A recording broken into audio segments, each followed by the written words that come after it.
Hey, good afternoon, everybody. This is Bobby White with the Mysterious Scoundrels Productions, and I'm coming at you live from the Granbury Live, and for the local artist spotlight. Today we have Jake and Elwood Blues. How you guys doing? Doing great. Doing well. Hey, we're live, so we're good.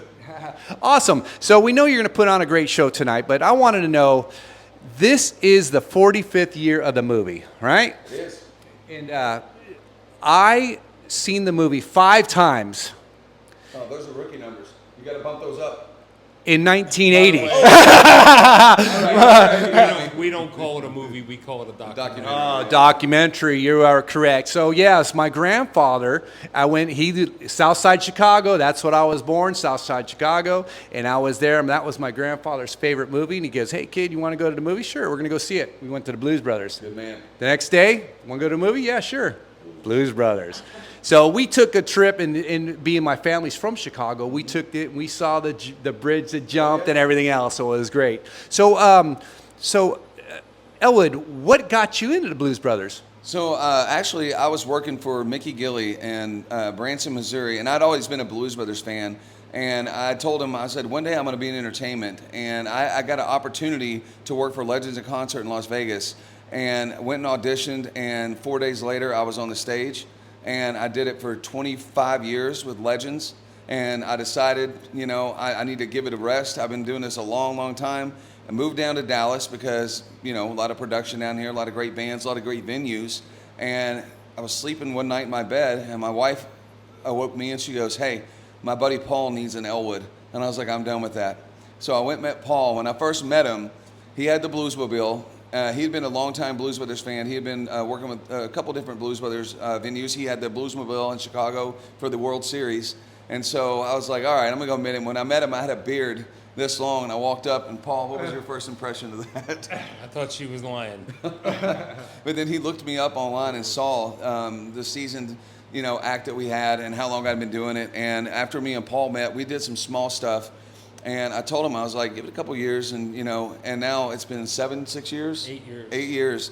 And we play probably more than most other Blues Brothers tribute acts. And we moved on to play with Dan Aykroyd, Jim Belushi several times. And I'll let Paulie tell you, because that kind of comes to where I am right now with mine. But go ahead. All right, what do you want to know? You tell me. Well, back to Dan Aykroyd and Jim Belushi. I know we seen you out at the Fort Worth Art Show, and you had Tom Jones Malone. Bones Malone. Sorry, I get a little starstruck. I'd have missed that gig. Denton PD called me, and they took me down, so I'd have missed that gig, and I hated that. It's the first show I've ever missed in my life. Yeah, well, I tell you what, Mo Better Blues sat in, and he did a fantastic job being right on. Morgan's a good friend of ours. I love Morgan.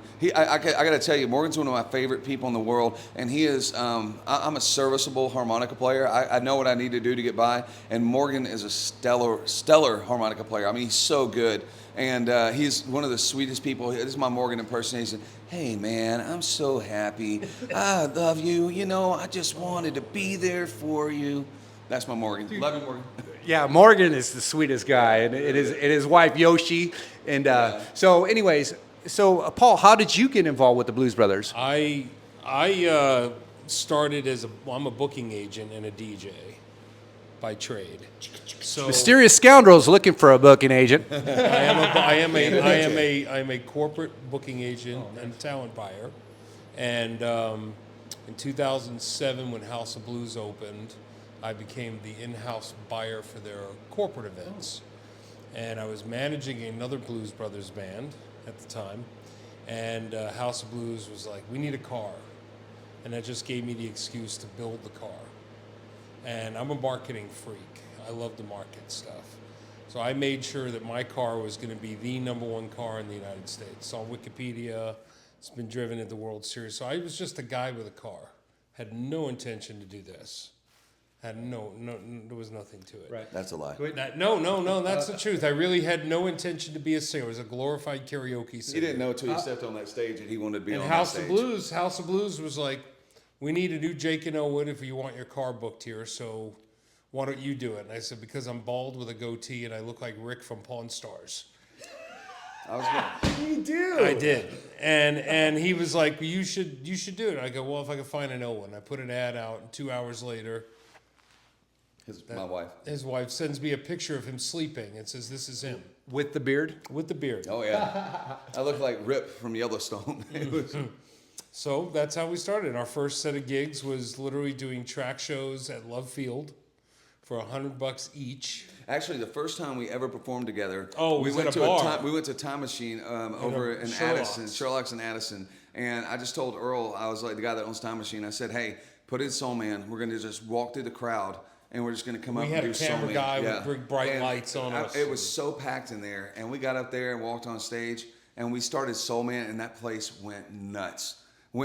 And of course, if you've ever seen Soul Man, you probably video a little bit of the show, the Aykroyd dance where he's jumping around. Dude, people were crying, laughing. And Paul, after that, he was hooked. It was like, I mean, his drug of choice is the Blues Brothers on stage. My house is a museum. Yeah.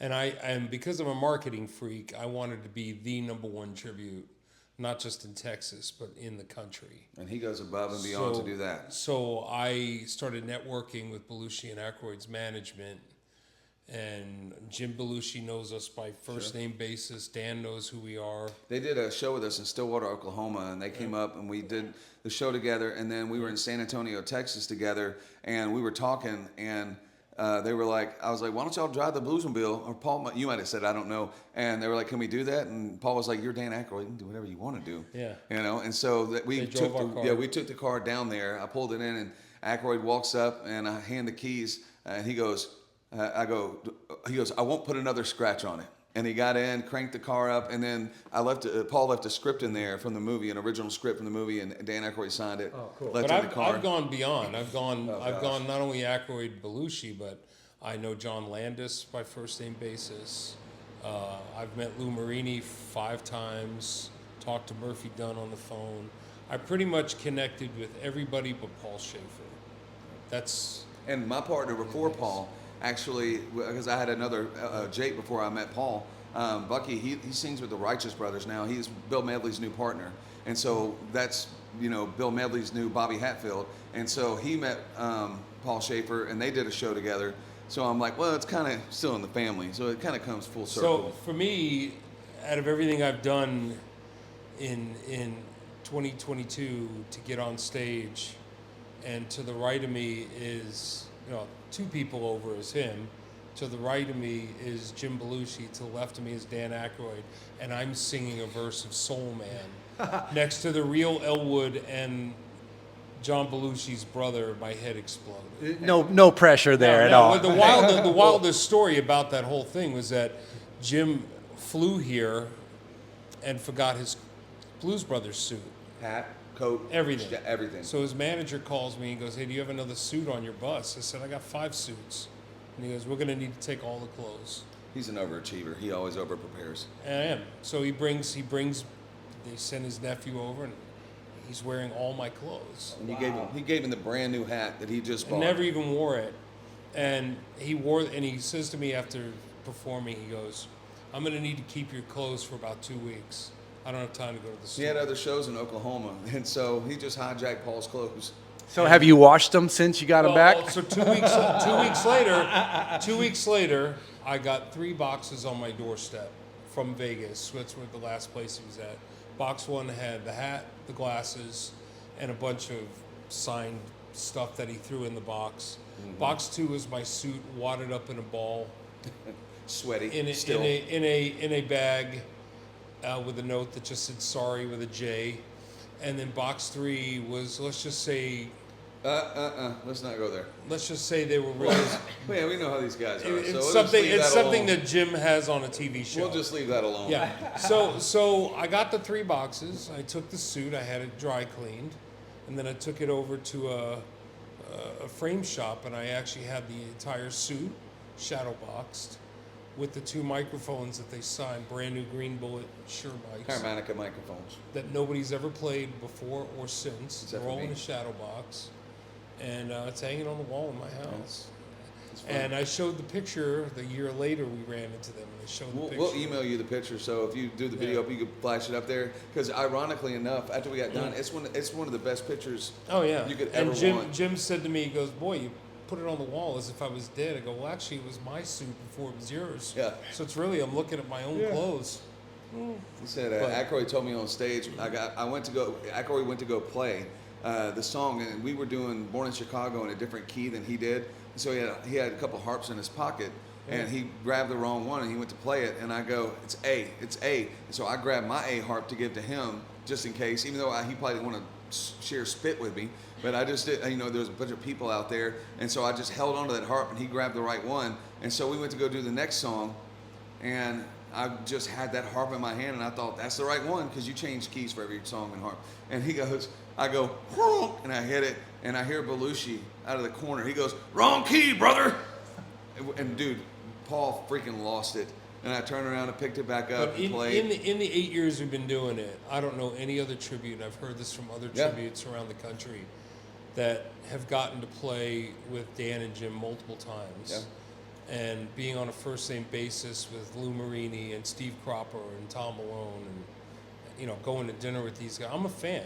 Yeah. Peel all this off, I'm a fan. And eating at Soul Man's Barbecue with Steve Cropper, who wrote Soul Man, was like mind-blowing. Right. Hanging out with Tom Malone the weekend you saw him. I was with him for 3 days straight. Yeah. Even Willie Hall. And we talked more besides the Blues Brothers stuff, like his involvement with the band's Last Waltz and all his time on Letterman, and I forgot he was on Letterman. No, he was 33 years on Letterman. That. 5 years as the SNL music director. I knew that. And just the stuff, and and he was telling me, he goes, yeah, just before I got out here, McCartney, did a thing with McCartney, and he did this, and nonchalant. The thing about the Blues Brothers is all the musicians are, they were great actors. Belushi's a comedian icon. He's still to this day is considered one of the best comedians ever. Dan Aykroyd is one of the best producers in Hollywood from Lou Marini's on tour with James Taylor so now. Like 72 to like 1990, Aykroyd wrote most of the hit movies that were coming out. And the band itself, they are seasoned musicians who, they're legitimate players. So the people who know and love the Blues Brothers, it's like a club. And it's a club. What's wild is we see kids, we see older people. My mom, who's almost 90, loves the music. It's all ages. Yeah. Everybody loves it. They booked us as a kid-friendly show one time. Universal Studios, 3 times a day for 30-something years? It was 6 times a day for almost 15 years. And it's now still going? Yeah, now they're 3 times a day. And it's been going since 1995. Yeah. Wow. So Blues Brothers, and they pull up in the car, they drive all around Universal, and it's one of those cultural icons. And even on the SNL 50, Jimmy Fallon opened the show. Yeah, he did. Dressed as a blues brother. It's still just as popular now as it was then. Well, one of the things because I listened to a thing with Dan Aykroyd, and one of the things was, James Brown and Ray Charles, and when they did the movie, they were all like off a tour and stuff. And James Brown, he said, he even revitalized his career. Yeah. Well, the Blues Brothers brought the blues back. James Brown said he couldn't sell 500 tickets to a show. And after he did the Blues Brothers, he was back in mid-size arenas, almost 3,000 or 4,000 people. Aretha Franklin had Pink Cadillac come out after the Blues Brothers came out when she did Think and all that. She re-recorded Pink Cadillac and it came out and it was the #1 hit and revitalized her career. It was almost a sense, and it's not saying that these white blues musicians lifted this up, but it was a recognition of a culture that was forgotten by disco, and it kind of revitalized the love for that. And I honestly believe, I think gospel and blues are the American music, and rock and roll was built off of that. One thing you need to see that's not here. So here at Granbury Live, we have the Blues Brothers 2000 car. That's a screen-used car that's outside. That was used in the film. That's the second car you have that Aykroyd. The first one is I have the one with the speaker on the roof. Yeah. So when Paul reached out to me to do our Granbury Rock and Blues Bash this year, I took some look at some videos. And you guys come cruising in with the speaker car. You guys get out and make your way to the stage. I got the chills. I got the chills right now because that was so friggin' cool. So what is your reaction when people see that and they're like, such a rush, right? Yeah, every single time. Paul, he drives it around way more than I do, but I've had 2 Bluesmobiles, and whenever I would drive it and you would see, people would rush up beside you in traffic and they're like, I think the ultimate compliment with the Bluesmobile is the fact that which you haven't seen on the inside, the headliner is all autographed by people.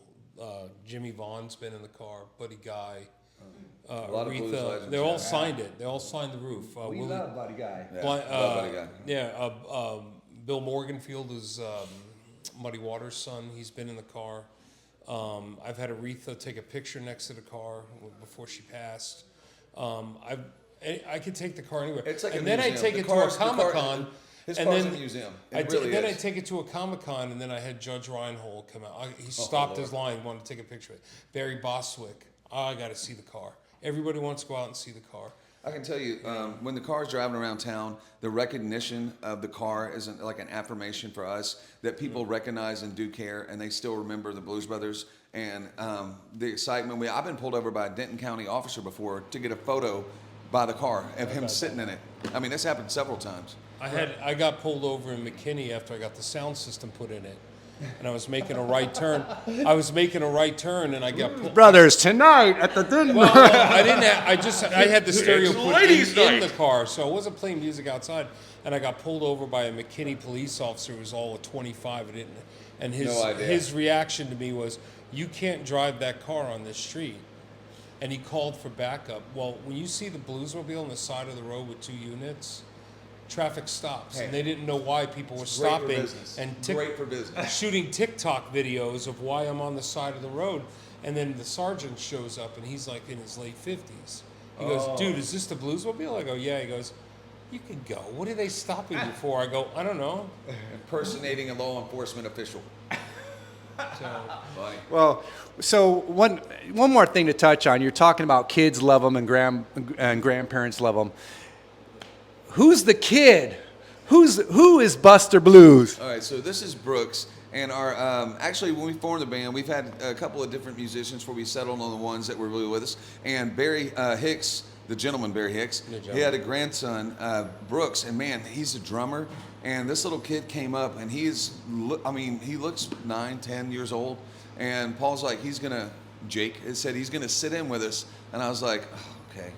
And he got up there and rocked it. Rocked the it. second time I told his mom we need to put him in a suit. Yeah. So he showed up. We did a show last year at Denton Drive Live, and he showed up in the suit.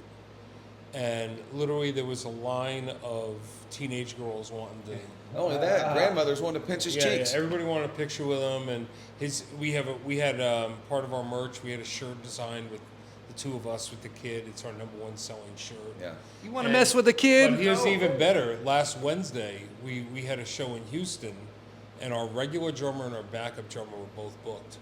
He played the entire show. And nailed it. Nailed every song. No problem. Let me just tell you, this isn't the first young kid we've had play with us. We had a guy, Spencer Weaver, fill in for bass for a little while with us, and he's a young kid, and we're really, we encourage that for these kids to come out and just step up, and we want to give them the knowledge they need, because we can't do this forever, and eventually they're going to have to take over. So the more experience they can get, the better. So we encourage young musicians, anytime you feel the need to come in and sit in and say, hey, can I play? You better be able to play. But, it's... And the one thing we pride ourselves on is if you play in our band, you have to be able to read charts. You have to be able to freestyle whenever we choose to. No tracks. Absolutely no tracks. No sequencing, no tracks, everything live. Yeah, no lyric monitor down front for you to see the lyrics on. You better know your song when you come in. Well, this is old school blues stuff, baby. So anyway, speaking of Brooks Barley, we were at the Trinity River Blues Challenge in Dallas, and Isaiah Foreman, I'm sure you heard of him because Brooks plays with him. We were so blown away, we had them come out and play our rock and blues bash last year, and the crowd loved it. And but I tell you what, all three of them young men have a bright future. They really do. We'll be working for them one day, I promise you that, because those kids are talented. They came out to Chicago Avenue and opened up for us that one time, and I walked in, and I'm normally late. I'm like the last one to get here. I walk on and grab the mic and go. But I came in early to hear them, and I told all those kids, I was like, man, I'm blown away. And also what they're doing with that movement, the Trinity, it's great. We need more stuff like that for these young musicians to know they do have a place to play. And if they're good enough, they can step up and play, in places like Granbury Live. That's right. So, Well, Jake, Yep. Paul, Yep. Elwood, good to meet you, brother. Justin, Yes, sir. very nice to meet you guys. Record, we'll do this only this one time. There you go. I don't flash Oh, yeah. blues for nobody, all right? Well, this is Bobby White with Mysterious Scoundrels Productions with the local artist spotlight with Jake and Elwood Blues. And we will see you in October. We're on a mission from God. Says the Pope.